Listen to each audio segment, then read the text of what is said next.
تمام قسم کی تعریفات وحدہ لا شریک خالق کائنات مالک ارض و سما کے لیے ہیں، اور لاکھوں کروڑوں درود و سلام ہو اس ہستی اقدس و مقدس پر جن کا نام نامی اسم گرامی محمد اکرم صلی اللہ علیہ وعلی آلہ واصحابہ وبارک وسلم ہے۔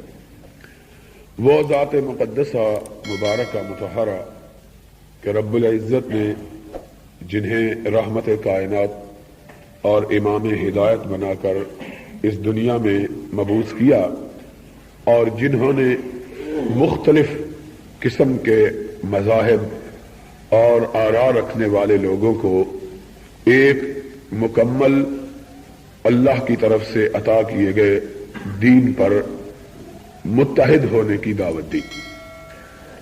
محمد الرسول اللہ صلی اللہ علیہ وسلم نے ان لوگوں کو جو آپ کے زمانے میں کائنات کے مختلف گوشوں میں پھیلے ہوئے تھے اور آپس میں ایک دوسرے سے دست و گریبان تھے، ایک دوسرے کے خلاف صف آراء اور ایک دوسرے کے خون کے پیاسے تھے، کسی ایک گروہ کا دوسرے گروہ کے ساتھ کسی قسم کی محبت کا پیار کا کوئی علاقہ اور تعلق نہ تھا۔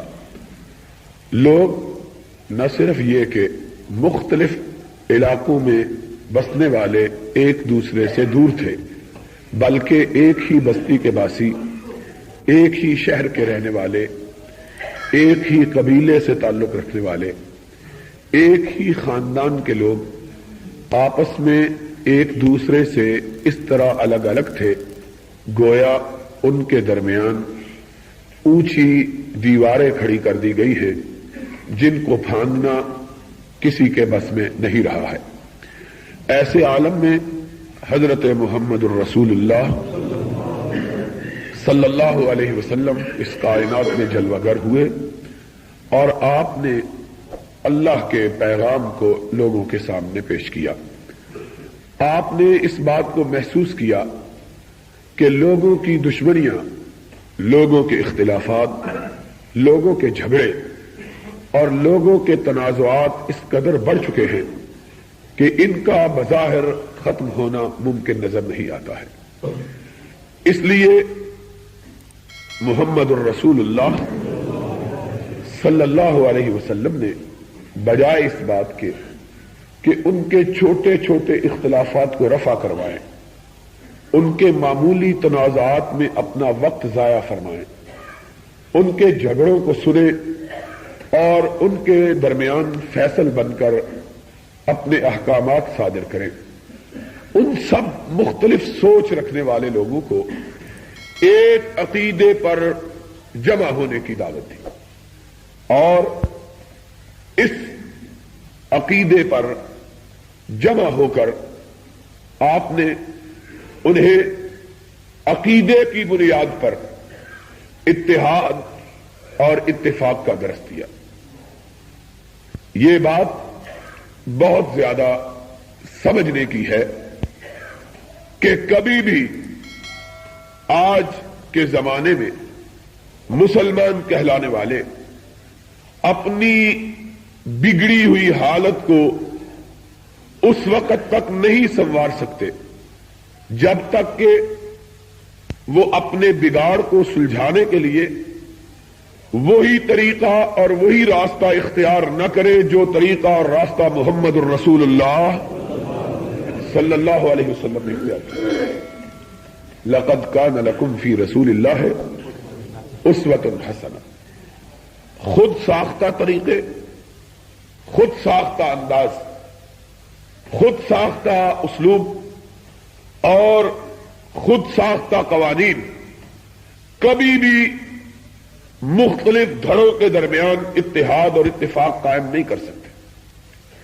دنیا آج مختلف حلقوں میں بٹی ہوئی ہے، اور دنیا کی بات چھوڑ دیں، اپنے آپ کو مسلمان کہلانے والے اتنے دھڑوں میں تبدیل ہیں کہ شاید اگر آدمی ان دھڑوں کو شمار کرنا چاہے تو شمار نہ کر سکے.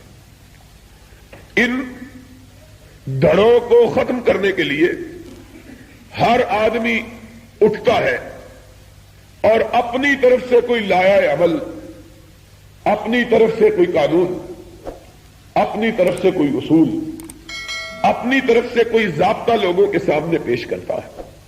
اور وہ نہیں جانتا کہ امام کائنات، فخر موجودات، رحمت للعالمین صلی اللہ علیہ وعلی آلہ واصحابہ وبارک وسلم اس کائنات میں جلوہ گر ہوئے تھے. تو آپ کی قوم کے اندر ان لوگوں کے درمیان جن کی طرف آپ مبعوث کیے گئے تھے آج سے کہیں زیادہ جھگڑے موجود تھے. اور ایک مسلمان ہونے کے ناطے سے ہمارا یہ عقیدہ ہونا چاہیے کہ کبھی بھی اس بیماری کا علاج کسی اور طریقے سے نہیں ہو سکتا جو بیماری رسول کے زمانے میں موجود تھی اور رسول نے اس کا علاج کیا تھا. اگر اس بیماری کا علاج کرنا ہے تو صرف وہی طریقہ اختیار کرنا پڑے گا جو ناطق وحی حضرت محمد الرسول اللہ صلی اللہ علیہ وسلم نے اختیار کیا. اس لیے کہ آپ کو علاج کا طریقہ رب العالمین نے بتلایا تھا اور اس عرش والے حاکم نے بتلایا تھا جو لوگوں کی طبیعتوں، لوگوں کے مزاجوں، لوگوں کی خواہشات، لوگوں کی آرزوؤں، لوگوں کی امنگوں، لوگوں کی تمناؤں، لوگوں کے ارادوں اور عزائم کو اچھی طرح جاننے والا. وہ یعلم خائنۃ الاعین وما تخفی الصدور. وہ رب ہے جو آنکھ کی ہلکی سی لغزش کو بھی جانتا ہے. اور آنکھ کی لغزش، اس میں تو حرکت پیدا ہوتی ہے. اللہ تو سینے میں پنپنے والے ان خیالات کو بھی جانتا ہے جن کا آدمی ابھی اظہار نہیں کرتا. یعلم خائنۃ الاعین وما تخفی الصدور.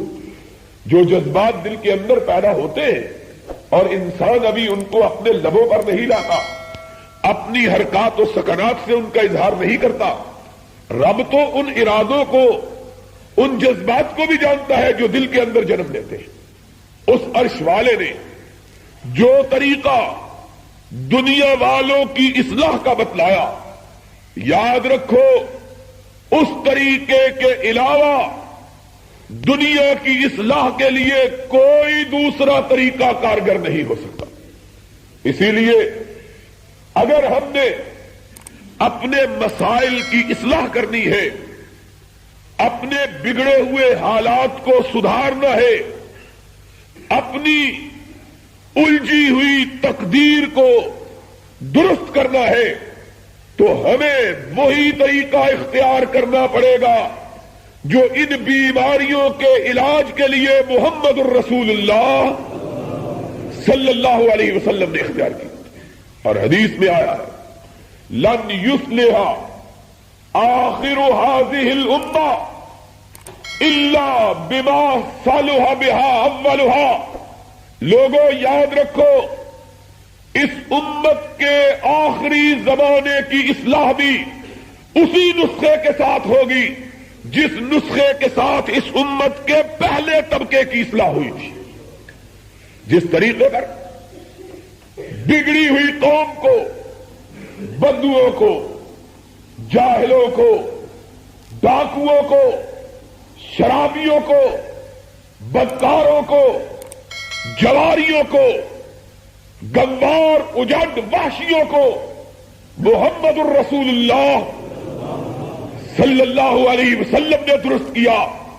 آج بھی قوم کی درستگی صرف اسی طریقے سے ہو سکتی ہے اور کوئی طریقہ امت کی اصلاح کے لیے کارگر نہیں ہو سکتا ہے کہ وہی دیری نہ بیماری، وہی نامحکمی دل کی، اور علاج اس کا وہی آب نشاط انگیز ہے. ساتھی یاد رکھو جب تک مدینے والے سے شفا نہیں ڈھونڈو گے، ان کے اختیار کیے ہوئے نسخے کو نہیں آزماؤ گے، اللہ کی طرف سے انہیں عطا کردہ اصولوں کو اختیار نہیں کرو گے، تمہاری قوم کی کبھی اصلاح نہیں ہو سکتی ہے۔ ہماری قوم آج جس قدر بگاڑ کا شکار ہے، دنیا کی شاید کوئی قوم اس قدر بگاڑ کا شکار نہ ہو۔ اور میری مراد جب میں لفظ قوم بولتا ہوں تو صرف پاکستان کے مسلمان نہیں بلکہ پوری کائنات کے مسلمان، آج دنیا بھر کے مسلمان نبی پاک صلی اللہ علیہ وسلم کی پشین گوئی کے مطابق ان تمام بیماریوں کا شکار ہو چکے ہیں جن بیماریوں کا شکار پہلی امتیں ہوئی تھی اور اللہ کا عذاب ان پہ نازل ہوا تھا۔ امام کائنات علیہ الصلوۃ والسلام نے ارشاد فرمایا تھا، آپ نے کہا لوگوں، میری امت کے لوگوں، ایک زمانہ آئے گا تم بالکل وہی طریقے اختیار کرو گے جو ان قوموں نے اختیار کیے جن پر اللہ کا عذاب نازل ہوا۔ یہ نبی پاک صلی اللہ علیہ وسلم کا ارشاد ہے۔ آپ نے ارشاد کیا، اگر وہ کسی بل میں گھسے تو تم بھی اس بل میں ضرور گھسو گے، اگر انہوں نے کجی اختیار کی تم بھی کجی ضرور اختیار کرو گے، اگر انہوں نے انبیاء اور رسول اللہ کی تعلیمات کو پسے پشت پھینکا، اپنی خواہشات کو اپنا خدا اور اپنا رب بنایا، تم بھی اپنی خواہشات کو ضرور اپنا رب بناؤ گے، اگر انہوں نے اللہ کی وحدانیت سے رخ موڑا اور قبروں کو سجدہ گاہ بنایا، اپنے ہاتھ کے تراشے ہوئے بتوں کو رب بنایا، تو ایک زمانہ آئے گا تم بھی اپنے ہاتھ کے بنائے ہوئے بتوں کے سامنے سجدہ ریز ہوگے۔ یہ محمد الرسول اللہ صلی اللہ علیہ وسلم کا فرمان ہے۔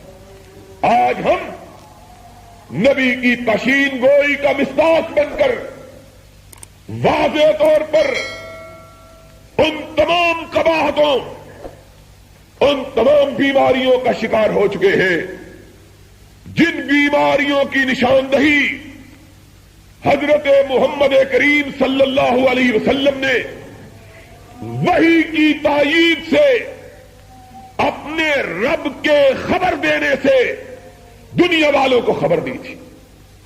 آج حالت یہ ہے کہ ہمارے ملک کا صدر باوجود ایک مخصوص عقیدہ رکھنے کے صرف راتوں کو قبروں پر اپنی بیوی کو لے کر اس لیے گزارتا ہے تاکہ لوگوں کو خوش کیا جائے، اور وہ نہیں سمجھتا کہ جن کو وہ خوش کرنا چاہ رہا ہے وہ اس کے حقیقی عقیدے کو اچھی طرح جانتے ہیں، لیکن اس سے وہ تو خوش نہیں ہوں گے، توحید والا ناراض ضرور ہو جائے گا۔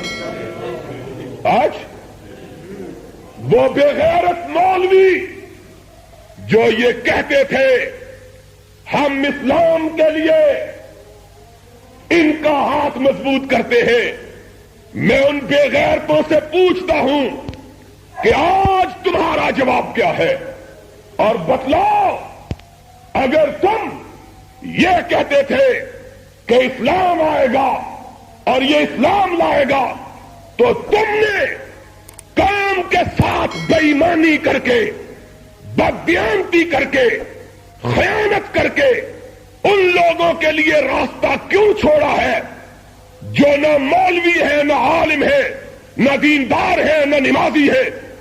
تم اس قدر جرأت کے مرتکب کیوں نہیں ہوئے کہ اپنے آپ کو اسمبلیوں کے لیے پیش کرتے اور لوگ تمہارے منہ پر تھوکتے کہ تم بھی جھوٹے، جس کا تم ساتھ دیتے ہو وہ بھی جھوٹا ہے؟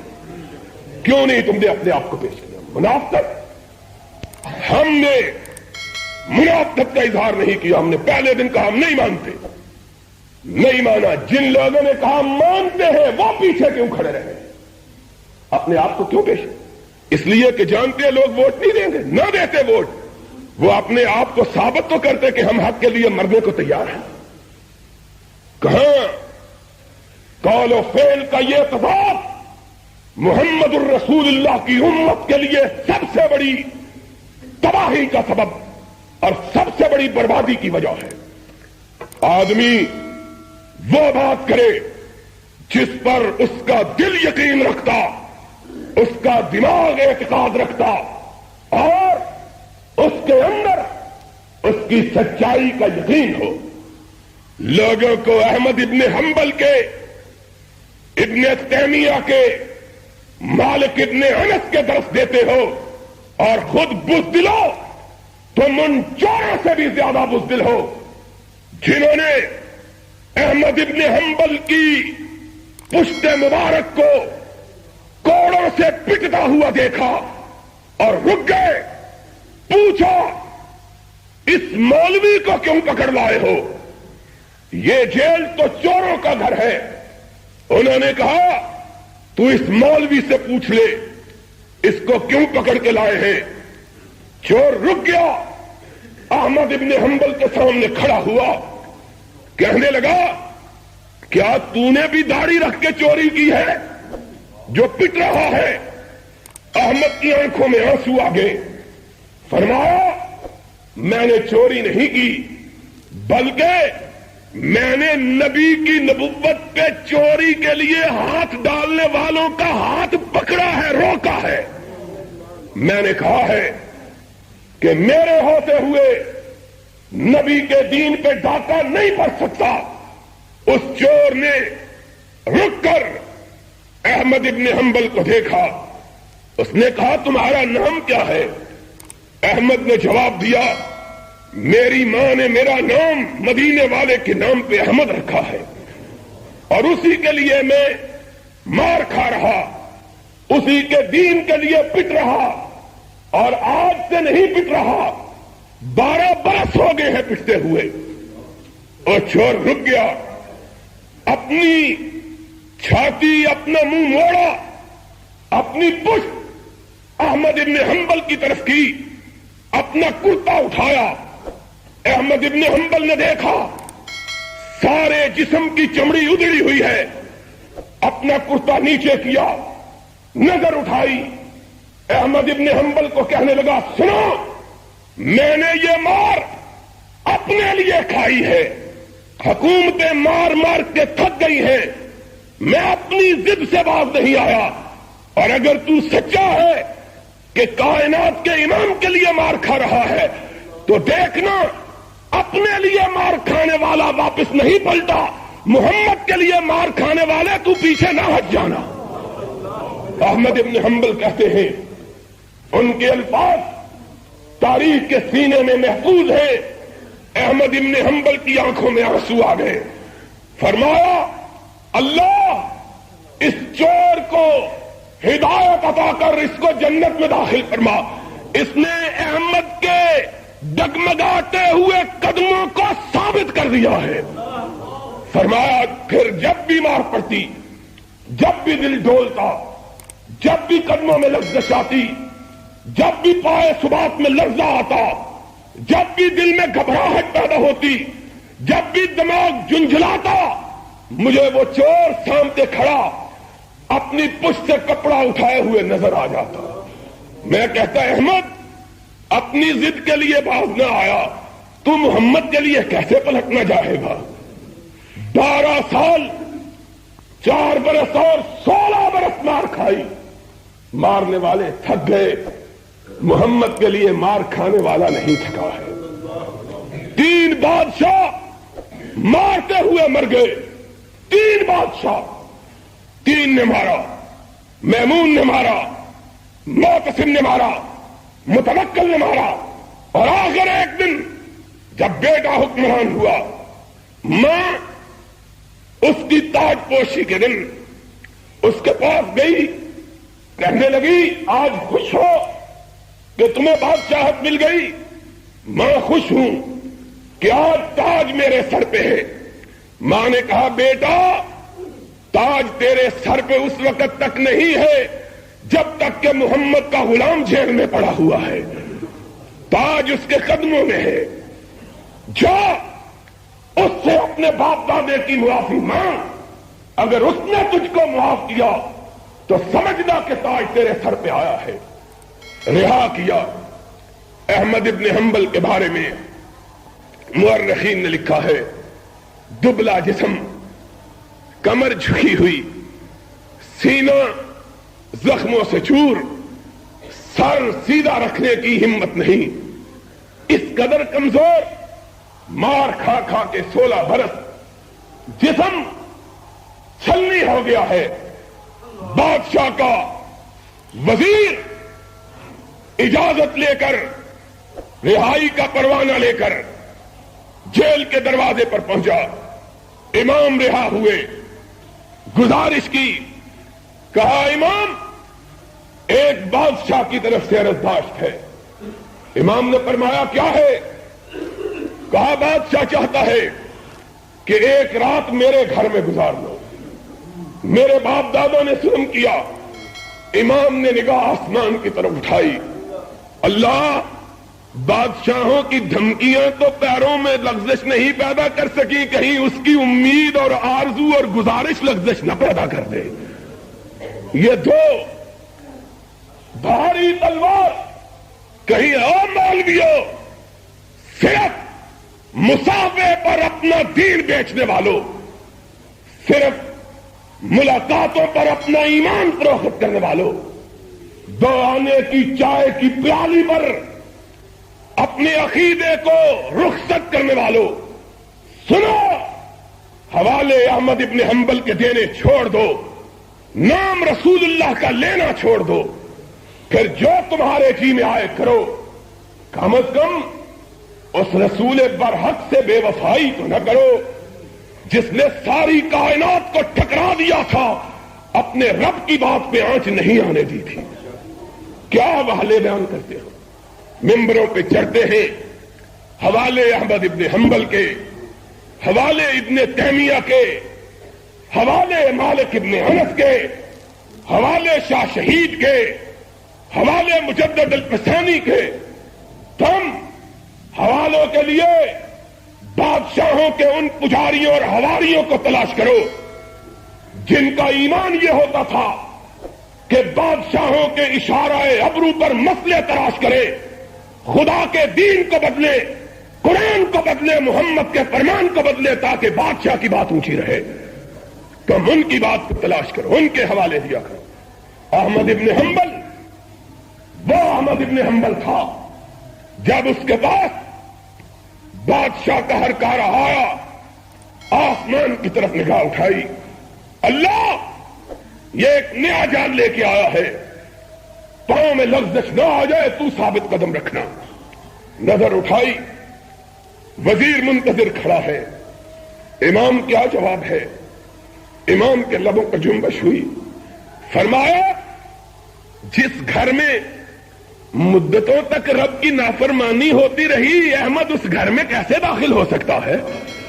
جاؤ بادشاہ کو کہہ دو میں اس گھر میں داخل نہیں ہو سکتا جس گھر میں رب کی نافرمانی ہوتی رہی۔ بادشاہ کو خبر پہنچی، تڑپ اٹھا، ماں یہ تیرا امام، میں نے اس سے گزارش کی میرے گھر آ جائے، اس نے میرے گھر آنا گوارا نہیں کیا، اتنا جو سخت جواب دیا۔ ماں نیک تھی، اس نے کہا بیٹے محمد کے فرما بردار کا جواب یہی ہونا چاہیے تھا۔ کہا میں جاتی ہوں۔ بادشاہ کی ماں، بادشاہ کی بیوی خود ایک فقیر کے دروازے پر گئی۔ احمد ابن حنبل باہر تشریف لائے، بادشاہ کی ماں کو کھڑے دیکھا، اس کی نیکی کے قصے سنے ہوئے تھے، اپنی گردن کو جھکا دیا۔ ماں کہنے لگی احمد میں تیری ماں بھی ہوں، میرے بیٹے کی خواہش ہے لمحے بھر کے لیے ہمارے گھر آ جا۔ فرمایا ماں میں اس گھر میں قدم نہیں رکھ سکتا جس گھر میں محمد کی نافرمانی ہوتی رہی ہو۔ اخیر گزارش کی ماں پھر ماں نے کہا اچھا میرے گھر آ جاؤ. امام احمد ابن حنبل دوسرے دن کا وعدہ کرتے ہیں. اس بادشاہ کی ماں کے گھر گئے. بادشاہ بھی پہنچا ہوا تھا. احمد ابن حنبل بھی تشریف لائے. بادشاہ کی ماں کا گھر ہے. ہر طرح کے کھانے سجے ہوئے ہیں, دسترخوان لگے ہوئے ہیں. اور چھوٹے چھوٹے نوالوں پہ بکنے والوں, دیکھو جن اماموں کا تذکرہ کرتے ہو ان کی زندگیاں کیا ہیں. دسترخوان سجا ہوا. احمد ابن حنبل نے گردن اٹھائی ہوئی. بادشاہ آیا, کمزور دبلا پتلا, لیکن اللہ کے نور سے پیشانی روشن. بادشاہ کی گردن جھک گئی. ایک نظر بھر کے احمد کے نورانی چہرے کو نہیں دیکھ سکا. کہنے لگا امام مجھ کو معاف کر دو, میرے باپ نے بہت ظلم کیے, میرے دادا نے بہت ظلم کیے, انہیں معاف کر دو. فرمایا بادشاہ تجھ کو ہم نے معاف کیا کہ تو نے تو کچھ نہیں کیا, ندامت کا اظہار کر لیا, لیکن تیرے باپ دادے کو کیسے معاف کر لوں؟ قیامت کے دن میرے دامن میں یہی کچھ تو ہے کہ میں اپنے رب کی بارگاہ میں جاؤں گا. اللہ جب لوگ ایسے کر رہے تھے, تیرا احمد تیرے محمد کی وجہ سے قید خانے میں کوڑے کھا رہا تھا, میں کیسے ان کو معاف کر دوں؟ ان کی والدہ نے پردے کے پیچھے سے کہا امام دسترخوان سجا ہے. امام کی آنکھوں میں آنسو آ گئے. فرمایا جیل میں رہتے ہوئے 16 برس سے روزے کی عادت پڑ گئی ہے, آج بھی میں نے روزہ رکھا ہوا ہے. ہائے ہائے. احمد کا بیٹا کہتا ہے میں نے اپنے بابا سے صبح دم کہا تھا بابا آج ان گلاسوں میں پانی پینا پڑے گا جن گلاسوں کو بادشاہوں کی انگلیوں نے چھوا ہے. آج ان دسترخوانوں سے کھانا پڑے گا جو دسترخوان بادشاہوں کی دولت کے بل پہ سجائے گئے ہیں. تو احمد نے مسکرا کے کہا تھا بیٹے تجھ کو معلوم نہیں کہ میں نے رات ہی سے صبح کے لیے بادشاہ کے گھر جانے سے پہلے روزے کی نیت کی ہوئی ہے. کس طرح ان کے پائے ثبات میں لغزش ہے. لوگوں یا ایمان کی بات نہ کرو یا ایمان کا مکمل تذکرہ کرو. ایمان کوئی کٹی پھٹی چیز نہیں ہے کہ جس کا جی چاہے ایمان کی گردن پکڑ لے, جس کا جی چاہے اسلام کی کمر پکڑ لے, جس کا جی چاہے اسلام کی ٹانگ پکڑ لے, اور ہر آدمی یہ دعویٰ کرے کہ میں نے اسلام کو تھاما ہوا ہے. اسلام ایک مکمل ضابطے کا نام ہے. سر سے لے کر پیر تک اپنے آپ کو اس سانچے میں ڈھالنے کا نام ہے جس سانچے میں رب العالمین کے حکم سے رحمت للعالمین نے اپنے ساتھیوں کو ڈھلنے کا حکم دیا ہے. کیا نام لیتے ہو اسلام کا؟ اسلام اسلام اسلام. تم نے اسلام کو کٹا پھٹا ہوا سمجھا ہے کہ جس کے ہاتھ میں ایک دھجی بھی آ گئی اس کے پاس بھی اسلام ہے, جس کے ہاتھ میں ایک دھجی بھی آ گئی اس کے پاس بھی اسلام ہے, جس کے پاس گریبان آ گیا اس کے پاس اسلام ہے, جس کے پاس دامن آ گیا اس کے پاس بھی اسلام ہے. سن لو, اسلام صرف اس کے پاس ہے جس نے اپنی زندگی کو پیر سے لے کر سر تک اسلام کے سانچے میں ڈالا ہوا ہے. شرم نہیں آتی ہے. کہتے ہیں اسلام پرسوں کا اخبار, اور ماشاء اللہ والوں ہماری کتابیں ضبط کرتے ہو. کیا جرم ہے؟ جرم یہ ہے کہ ہم نے اس کتاب میں حق کا اظہار کیا ہے, اپنے عقیدے کا اظہار کیا ہے, اس عقیدے کا اظہار کیا ہے جو عقیدہ مدینے والے نے آج سے 1400 برس بیشتر اپنی امت کو عطا کیا تھا. وہ جاہل سیکٹری اطلاعات جس کو قرآن کا حرف نہیں آتا, جو محمد کے نام سے بے خبر ہے, وہ جاہل ہماری کتاب کو ضبط کرتا ہے. جانتا ہوں اس لیے ضبط نہیں کرتا کہ اس میں کوئی قابل اعتراض چیز ہے، اس لیے ضبط کرتا ہے کہ لوگوں کو راضی کرے۔ سن لو، تیری ضبطی کا حکم میرے بوٹ کی ٹھوکر میں ہے۔ تیرے ضبطی کے حکم سے کیا ہوتا ہے؟ ضبط وہ ہوتا ہے جو عرش والوں کی طرف سے ضبط ہوتا ہے۔ تیری ضبطی کا کیا ہے؟ ہم فقیروں کو تو رب نے یہ سعادت بخشی ہے کہ رب کی قسم ہے ساری زندگی اگر عرش والے کی بارگاہ میں سجدے میں پڑے رہے تو اس کا شکریہ ادا نہیں ہو سکتا۔ تم کو کیا معلوم ہے کہ ہماری کیفیت کیا ہے؟ اس دفعہ میں مصر گیا، میری ایک کتاب ہو بغیر تو تمہیں حیا نہیں آتی، بجائے اس بات کے کہ تم اس بات پہ فخر کرو کہ تمہارے ملک کا ایک باشندہ، اس کی کتابیں دنیا بھر کے سب سے بڑے ملکوں میں، سب سے بڑے پبلشرز ہاؤسوں میں، سب سے بڑے ناشرین کے پاس چھپتی ہیں۔ فیضان سی ڈی سینٹر علماء کرام کی تقاریر، مناظرے اور تلاوت قرآن پاک کی سی ڈیز کی ریکارڈنگ اور خریداری کے لیے رابطہ کریں۔ دکاندار حضرات اور اسٹال لگانے والوں کے لیے خصوصی رعایت۔ ہمارا پتہ ہے فیضان سی ڈی سینٹر، عزیر PCO، نزد جامع مسجد بیت المکرم اہل حدیث، محلہ فیصل کالونی، پرانی چنگی، حفصآباد روڈ، گوجرانوالا۔ کی راہ میں رکاوٹیں ڈالتے ہو۔ تمہیں کیا پتا ہے کہ جب تم کسی بدقسمتی کا اظہار کرتے ہو، عرش والا اس کے بدلے میں اپنے بندے کو اپنی نوازشات سے اور زیادہ نواز دیتا ہے۔ تم کو کیا پتا ہے؟ اس دفعہ میری کتاب قاہرہ میں چھپ رہی تھی، جا اس بے غیرت سیکٹری اطلاعات کو کہو لکھ لو، اور ہم وہ مولوی بزدل نہیں ہیں جو صدر سے مصافحہ کر کے 15 دن تک ہاتھ کو نہیں دھوتے، مسح کرتے ہیں کہ صدر سے مصافحہ کیا ہوا ہے۔ جاؤ اس کو پہنچا دو کہ میں نے یہ کہا ہے۔ میں اس کو کہتا ہوں تو اس کتاب کو ضبط کرتا ہے، اس کتاب کو بھی ضبط کر کے دکھا جو قاہرہ میں چھپی، ایک اجنبی کی، ایک اجمی کی، ایک غیر ملکی کی، ایک ایسے شخص کی جو مصر سے ناآشنا ہے۔ اور پہلے دن جب کتاب مارکیٹ میں آئی تو رب کے فضل و کرم سے صبح کے سورج کے وقت آئی، شام کے وقت اس کا سارا ایڈیشن ختم ہو چکا تھا۔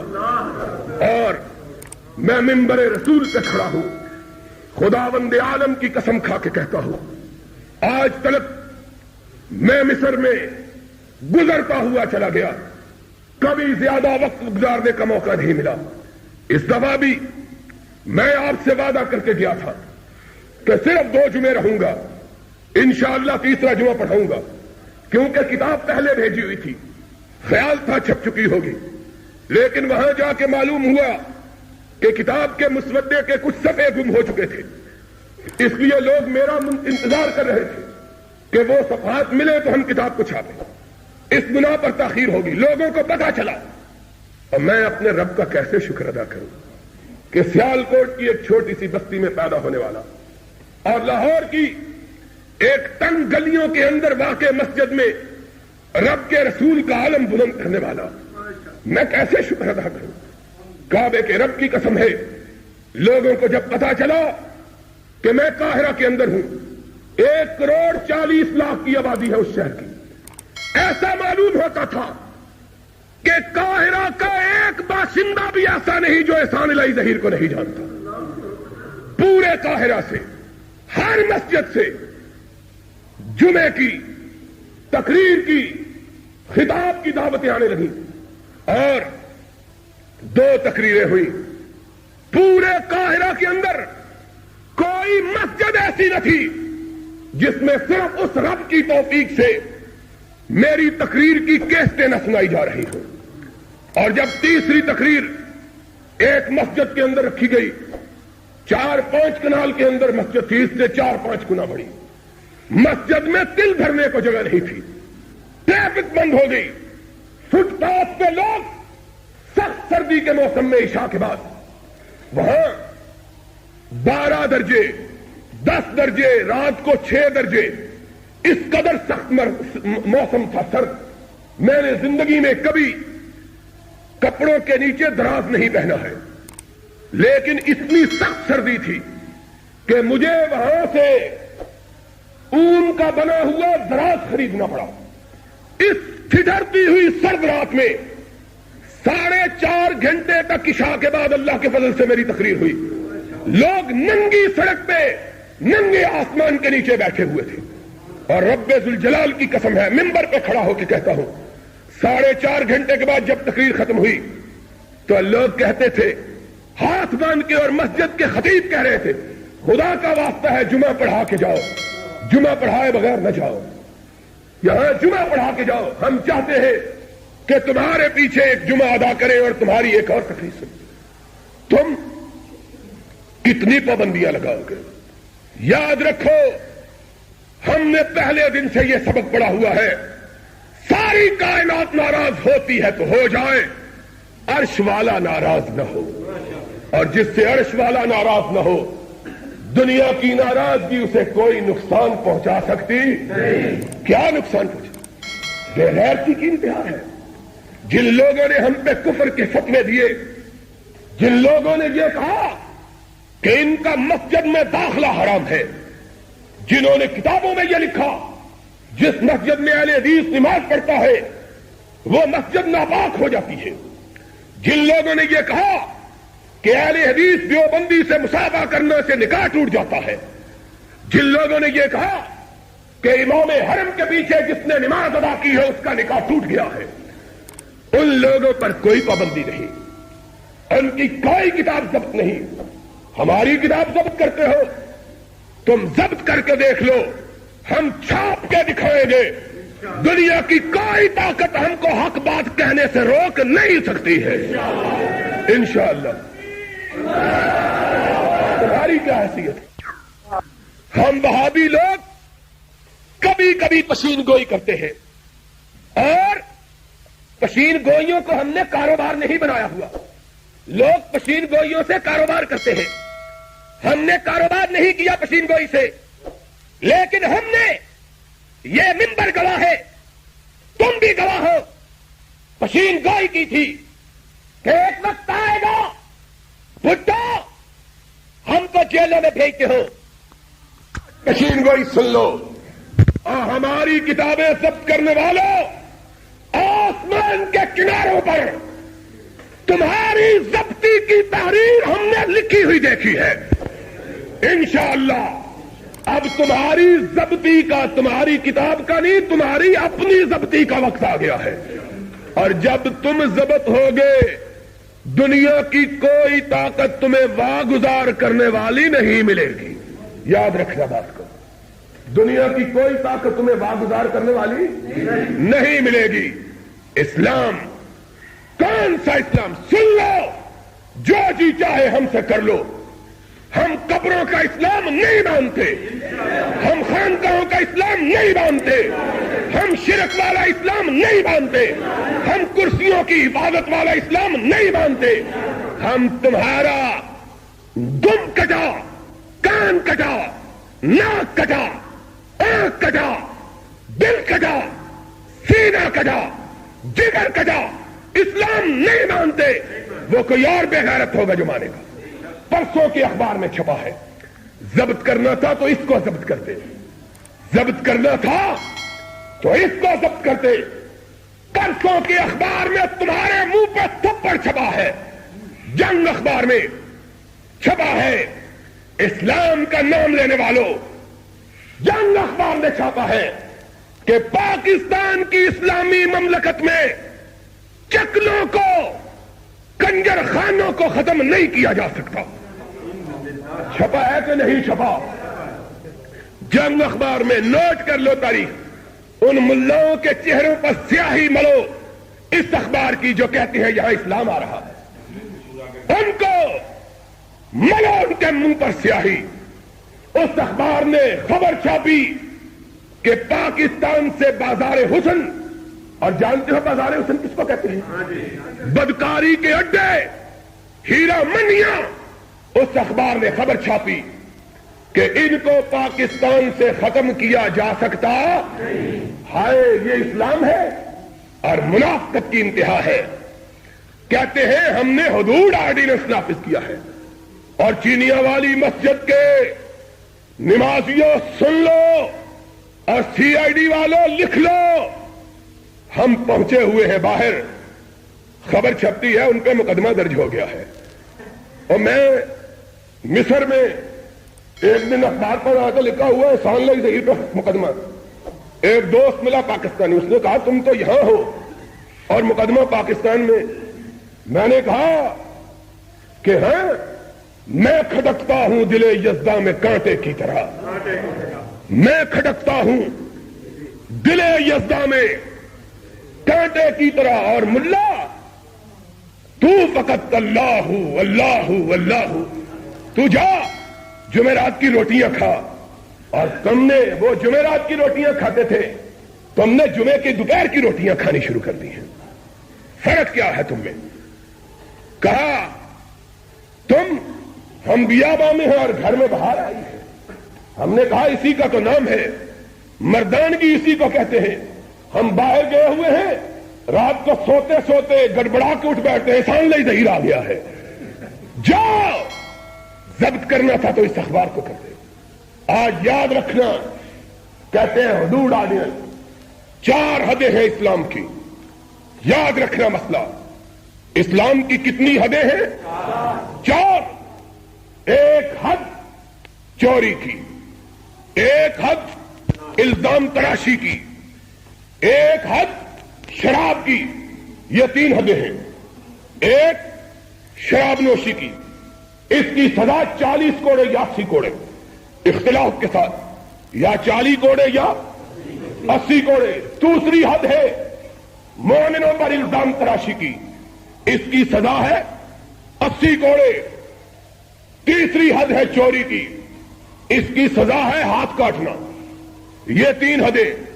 اور چوتھی حد جو ان سب سے بڑی اور حدود اللہ میں سے سب سے کڑی، اس حد کا نام ہے حد زنا، اور اس کی سزا ہے پتھر مار مار کے سنسار کرنا. یہ چوتھی سزا. اور ان 4 میں سے یہ سب سے بڑی، ان 4 میں سے سب سے بڑی.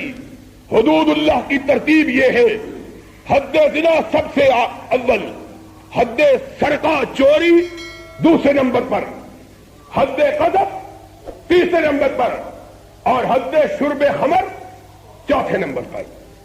4 حدیں. شور مچا ہے، ہم نے حدود نافذ کر دیے. او غیرت مندو، تم نے حدود نافذ کیے. سب سے پہلی حد زنا کی. کہتے ہو نافذ کی اور زنا کے اڈے کھلے. اس سے زیادہ اور زیادہ تضاد کی بات کیا ہو سکتی ہے؟ کیا کہتے ہو؟ کیا کہتے ہو؟ لما تقولون ما لا تفعلون کبر مقتا عند اللہ ان تقولوا ما لا تفعلون. اور خدا نے کیا کہا تھا؟ اللہ اکبر. یحبون، ہائے قرآن، ہم نے تجھ کو پڑھنا چھوڑ دیا. کون پڑھے؟ قرآن پڑھنے والے تو بکاؤ مال ہو گئے. جس طرح پیاز بکتا ہے اس طرح قرآن پڑھنے والے بکتے ہیں. قرآن کون سنائے؟ کون سنائے قرآن؟ قرآن زندہ کتاب. جب پڑھو ایسا معلوم ہوتا ہے آج نازل ہوئی. قرآن کہتا ہے یحبون ان یحمدوا بما لم یفعلوا.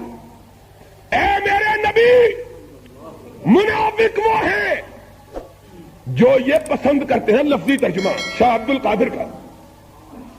یحبون، پسند کرتے ہیں، ان یحمدوا، ان کی تعریف کی جائے، ما لم یفعلوا، اس بات پر جو کام انہوں نے نہیں کیا.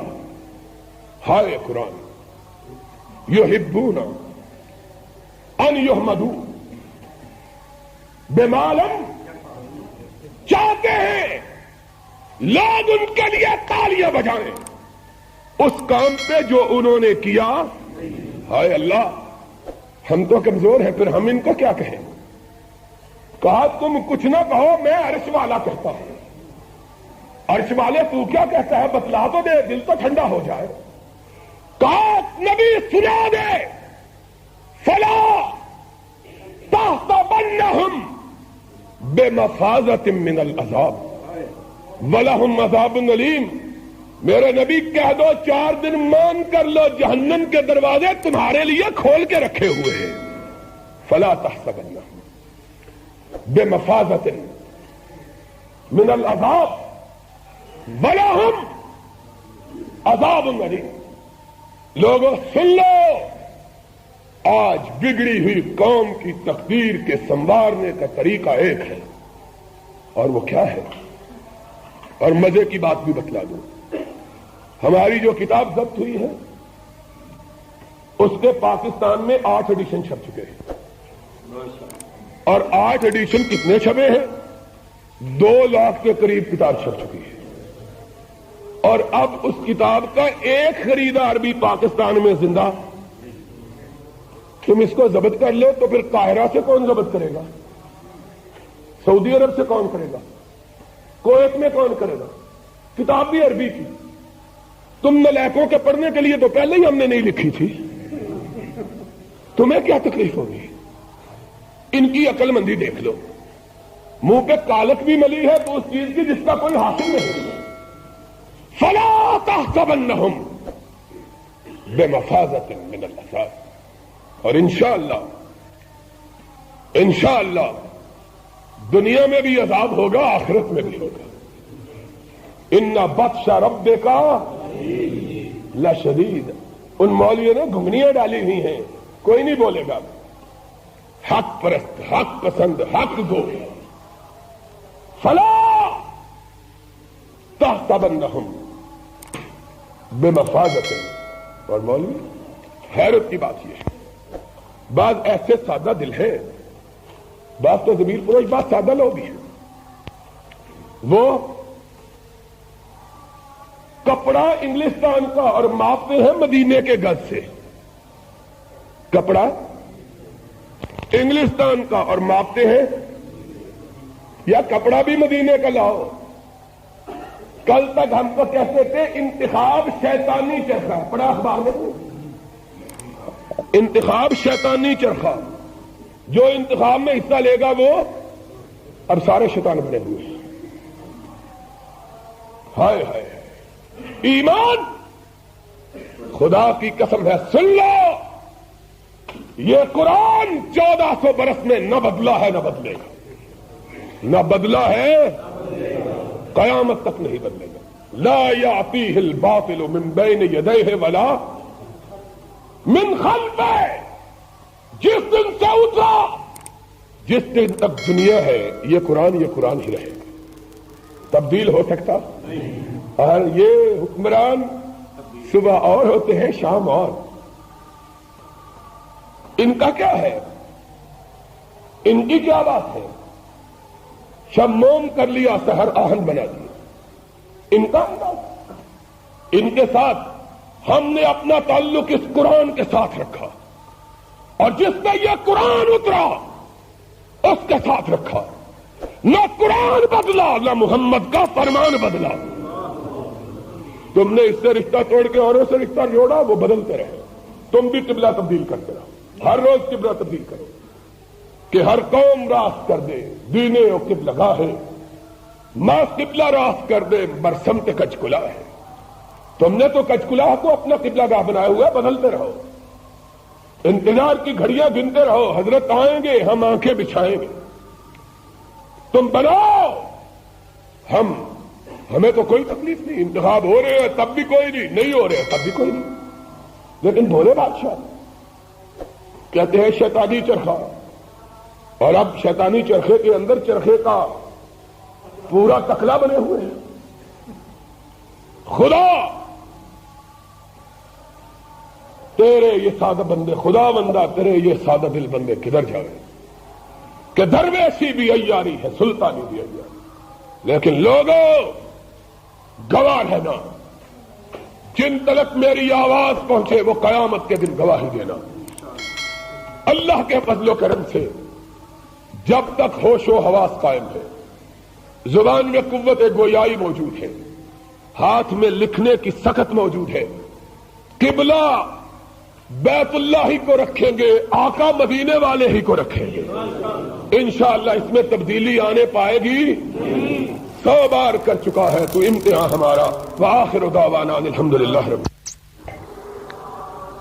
کہ میں شاید میرا خیال ہے جب سے سفروں پہ روانہ ہونا شروع ہوا ہوں اتنی دیر کبھی نہیں ہوئی ہے. اس دفعہ ارادہ تو یہی تھا کہ 1-2 ہفتے کے بعد آ جاؤں گا. میں نے آپ سے کہا بھی، لیکن اس دفعہ اتنی تاخیر ہو گئی کہ جس کی مجھے توقع بھی نہیں تھی. اور میں ایسا محسوس کرتا ہوں شاید جب میں نے کہا تھا 2 ہفتے کے بعد آ جاؤں گا، انشاءاللہ نہیں کہا تھا، میرا خیال ہے. اسی وجہ سے کچھ تاخیر زیادہ ہو گئی، اور سبب یہی تھا پہلے سعودی عرب کے مختلف شہروں میں تقریریں ہوتی رہی، پھر قاہرہ کے لوگ کتاب چھپنے کے بعد بھی چھوڑنے کے لیے تیار نہیں تھے. خدا گواہ ہے، جس کو کہتے ہیں نا کہ بھاگ کے آیا ہوں چوری چھپ کے، وہ میرا حشر تھا. اور میں ان کو کہہ رہا تھا کہ تمہیں شاید پاکستانیوں نے آ کے بتلا دیا کہ میں تقریریں کرتا ہوں، یہاں تو یہی مشہور تھا کہ کتابیں لکھتا ہوں، لیکن پتہ نہیں تمہیں کس طرح پتہ چل گیا ہے. لیکن لوگوں نے اس قدر محبت اور پیار کا اظہار کیا. اور میں جو آپ کو خوشخبری سنانا چاہتا ہوں وہ یہ ہے کہ اللہ کے فضل و کرم سے اب ہر روز مہینے 2 مہینے کے بعد سفر کا اتفاق ہوتا ہے مختلف ملکوں میں. لیکن اس بات کو دیکھ کر انتہائی خوشی بھی ہوتی ہے اور حیرانگی بھی ہوتی ہے کہ دنیا کا کوئی ملک ایسا نہیں اور کسی ملک کا کوئی شہر ایسا نہیں جس میں اللہ کے فضل و کرم سے اہل حدیث کی دعوت انتہائی تیزی کے ساتھ نہ پھیل رہی ہے.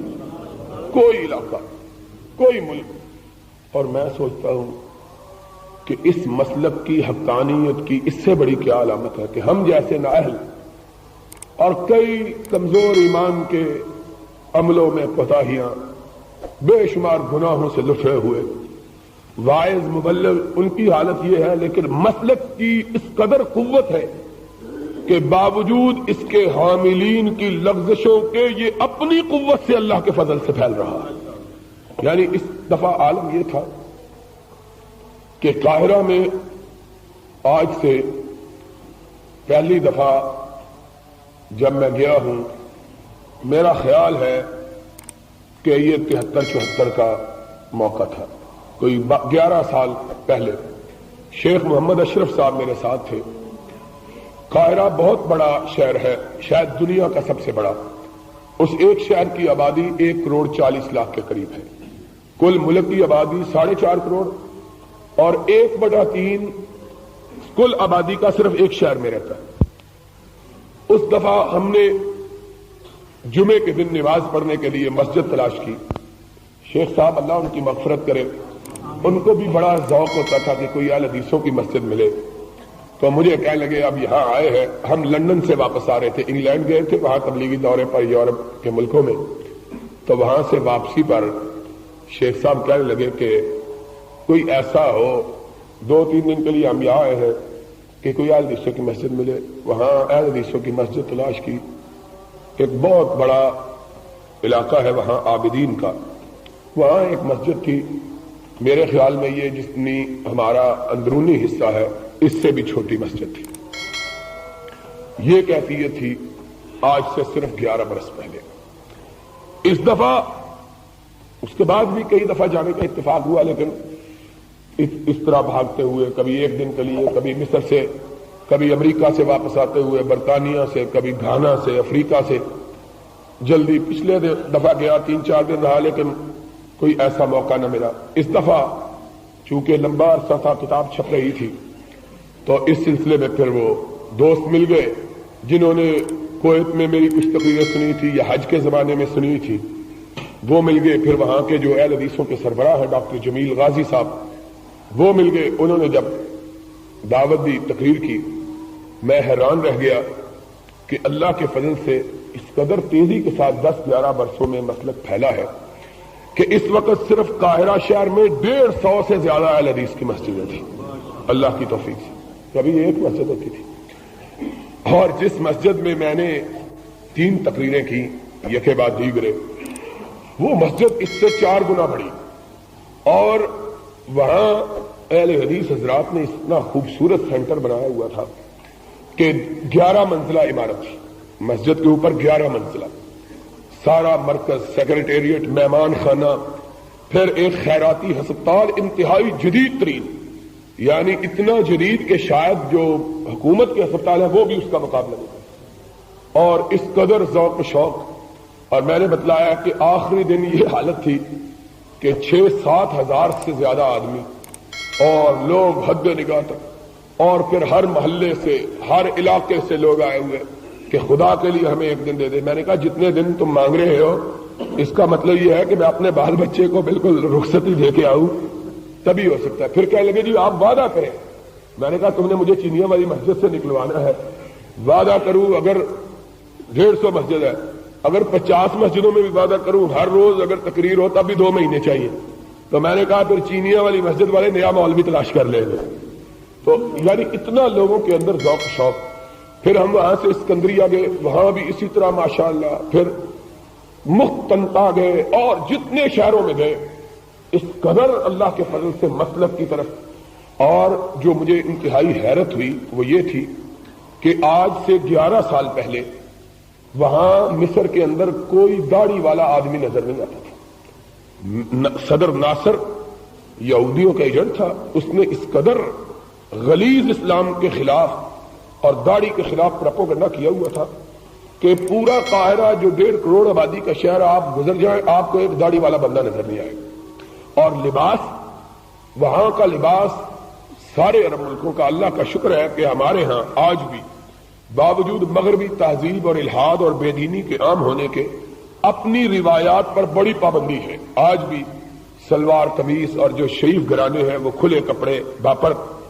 لیکن مصر اور دوسرے عرب ملکوں کی عورتوں کا لباس بالکل وہی لباس ہے جو یورپ میں پہنا جاتا ہے. صرف جو نیک تھوڑے سے ملک ہیں عرب, ان میں اوپر ایک عبا پہن لیتے ہیں, اور جو دوسرے ہیں وہ کچھ بھی نہیں. مصر میں آج سے 11 برس پہلے میں نے ایک عورت بھی ایسی نہیں دیکھی تھی جس کے گھٹنوں کے نیچے قمیص موجود ہو, گھٹنوں تک ننگی, اتنی بازو. اللہ کی قسم ہے 11 سال پہلے میں نے سارا مصر, اس وقت بھی ہم نے کافی سفر کیا تھا, شیخ صاحب کے ساتھ 3 دن رہے, سارا دن گھومتے رہے, ایک عورت بھی باپرد نظر نہیں آئی تھی. ایک عورت, کوئی بوڑھی عورت بھی باپرد نظر آئی. آج آپ حیران ہوں گے یہ بات سن کر, اور جی اتنا خوش ہوا اور اپنے متعلق شرم آئی. یہ میں آپ کو ذرا تھوڑی سی غیرت دلانا چاہتا ہوں. آج وہاں کی حالت یہ ہے کہ ہم بازاروں سے گزرتے تھے, نہ صرف یہ کہ عورتوں نے پیروں کے نیچے تک لباس پہنا ہوا, یہ نہیں, برقعے پہنے ہوئے یہ بھی نہیں, بلکہ ہماری خواتین جو پردہ دار ہیں ان کے ہاتھ تو نظر آتے ہیں. خدا کی قسم ہے مصر میں اس قدر زیادہ تعداد میں ہم نے نوجوان نسل کی خواتین دیکھی جن کے ہاتھ بھی نظر نہیں آتے تھے. ہاتھ بھی نظر نہیں, ہاتھوں میں بھی دستانے کا پردے کیے. اور جو مزے کی بات ہے وہ یہ ہے کہ جب لوگ ان کو دیکھتے تو میں پوچھتا جان بوجھ کے یہ کون, کہتے یہ اہل حدیث عورتیں ہیں. جو باپردہ عورت نظر آتی لوگ کہتے یہ اہل حدیثوں کی بیویاں ہیں, یہ اہل حدیثوں کی بہنیں ہیں, یہ اہل حدیثوں کی بیٹیاں. ہر وہ عورت جس نے پردہ کیا ہوا ہے سارا مصر یہ کہتا ہے یہ اہل حدیث. اہل حدیث کی علامت یہ ہے کہ وہ باپرد, محافظت, اور اس نے پورا اسلامی لباس پہنا ہوا. اور پھر نوجوان غولوں کے غول ہزاروں کی تعداد میں جنہوں نے داڑھی رکھی, اور سب اللہ کی قسم یہ میں نے زندگی میں کبھی منظر نہیں دیکھا. وہ مجھے دیکھتے جانتے نہیں ہیں. میں تو ہمیشہ انگلینڈ میں بھی گیا ہوں تو سلوار قمیص اور ٹوپی، سارا امیر صاحب کو بھی یاد ہے، ہم نے تو کبھی اس کے سوا کوئی لباس نہیں پہنا۔ وہ مجھے دیکھتے رک جاتے کہ یہ بھی داڑھی والا ہے، بغیر کچھ پوچھے کہتے ہیں انت اہل الحدیث، تم اہل حدیث ہو؟ میں کہتا تم نے کس طرح پہچانا؟ انہوں نے کہا داڑھی رکھتا ہی اہل حدیث ہے۔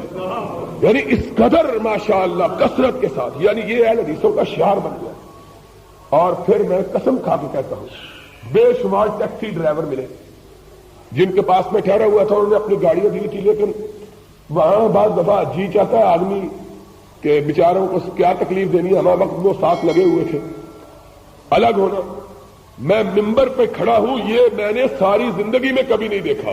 سعودی عرب مکے مدینے کے تو لوگ ایسے ہی بڑے سخت ہیں، بڑے بڑے نیک علاقوں میں، کویت میں بڑا دین، یہ میں نے نہیں دیکھا۔ ٹیکسی ڈرائیور گاڑی والا، ہم بیٹھے کہاں جانا؟ ہم نے کہا وہاں بہت رش ہوتا ہے، 1.5 کروڑ کی آبادی، اگر آپ نے مثلا یہاں سے شادمان جانا ہے تو کم از کم 2 گھنٹے لگتے ہیں، ٹریفک بے انتہا، اس لیے کرایہ بہت زیادہ ہے ٹیکسی کا۔ پیسے نکال کے دینے لگے، اس نے کہا نہیں تم پاکستان کے اہل حدیث ہو، ہم تم سے پیسے نہیں لیں گے۔ میں نے کہا تم کو کس نے کہا تم نے داڑھی جو رکھی ہوئی؟ ٹیکسی ڈرائیور اپنی پوری دہاڑی، اپنا دن ضائع کرنا، لیکن اس نے کہا کہ نہیں، ہم نے کہا اتنا دین کا جذبہ اور دین کی تڑپ اور مسلک کا اس قدر پھیلاؤ اللہ کے فضل و کرم سے ہو رہا ہے۔ تو آپ حضرات ماشاءاللہ یہاں اللہ کی توفیق سے پرانے اہل حدیث اور ماشاءاللہ کثرت سے اللہ کی توفیق سے مسلک یہاں بھی اسی تیزی سے پھیل رہا ہے جس طرح باہر پھیل رہا ہے، اللہ کی توفیق سے، اس میں کوئی شبہ نہیں۔ اور جو لوگ باہر پھرتے رہتے ہیں، ہم کو پوچھو، آج سے 10 برس پہلے جلسہ کرتے تھے 100 آدمی نہیں آتا تھا، آج جلسہ کرتے ہیں حد نگاہ تک انسانوں کا ہجوم۔ اور میرا تو حال یہ ہے، ابھی 3 دن ہوئے ہیں، ابھی اپنے گھر کے کام نہیں کیے۔ یہ ہمارے چودھری عبدالعزیز صاحب ہیں، اللہ ان کو خوش رکھے، سلامت رکھے، اور میرے کیس کے پیچھے ہمارے ساتھ تو یہ لگی ہوئی ہے نا کہ یار زندہ اور صحبت بھی زندہ ساتھ ہی، چکی کی جو ہے، ہم حق بات کہنے سے باز نہیں آتے، وہ ہم کو مارنے سے باز نہیں آتے۔ ہم کہتے ہیں تم اپنا کام کیے جاؤ، ہم اپنا کام کیے جاتے ہیں۔ امام مالک رحمت اللہ علیہ وضو کر رہے تھے، ایک بچھو دیکھا جو اوپر چڑھنا چاہتا ہے اور چڑھا نہیں جاتا، پھسلن ہے، ہاتھ سے اس بچھو کو پکڑ کے باہر نکالنا چاہا، بچھو نے ڈنک مارا، ہاتھ سے چھوٹ گیا، پھر پکڑا، پھر ڈنک مارا، پھر چھوٹ گیا، پھر پکڑا۔ شاگرد پاس کرتا، اس نے کہا امام صاحب آپ عجیب آدمی، یہ آپ کو ڈنک مارتا ہے، آپ اس کو باہر نکال۔ فرمایا یہ اپنی بری حرکت نہیں چھوڑتا، ہم اپنی اچھی حرکت کیوں چھوڑ دیں؟ تو ہمارا حکومت کا یہی حال ہے، یہ ہمیں ڈنک مارنا نہیں چھوڑتے، ہم کہتے ہیں ہم ان کو سمجھانا کیوں چھوڑ دیں، یہ اپنی کام کرتے ہیں۔ تو میں کہہ رہا تھا وہ کیس تھے بڑے پیچھے، چوہی صاحب اللہ ان کو خوش رکھے لڑ رہے تھے، چوہی صاحب دعا ہے سامنے بیٹھے ہوئے ہیں کہ میرے اتنی مصیبت کہ میں ان کو بھی 3 دن سے نہیں مل سکا، ٹیلی فون پہ ملاقات ہوئی، ملاقات نہیں کر سکا کہ ہمارا کیا بنا ہے۔ ہم نے کہا کہ ان لوگوں نے کیا بنانا ہے، یہ ہمارے دوست ہیں، اللہ ان کو سلامت رکھے، اللہ نے انہوں نے کیا بنانا ہے، بنانا تو ہمارے عرش والے خدا نے ہے، اصل میں تو اوپر سے قلم چلنی ہے اور ہمارے حق میں چلنی ہے، ان کی گردن پہ چلنی ہے، انشاءاللہ چل کے رہنی ہے، اس لیے کیا گھبرانا ہے۔ اب مصیبتیں بھی اتنی پڑی ہیں کہ مشکلیں اتنی پڑی مجھ پر کہ آسان ہو گئی۔ اب تو حقیقی بات یہ ہے کوئی مصیبت ہی نظر نہیں آتی، اور پھر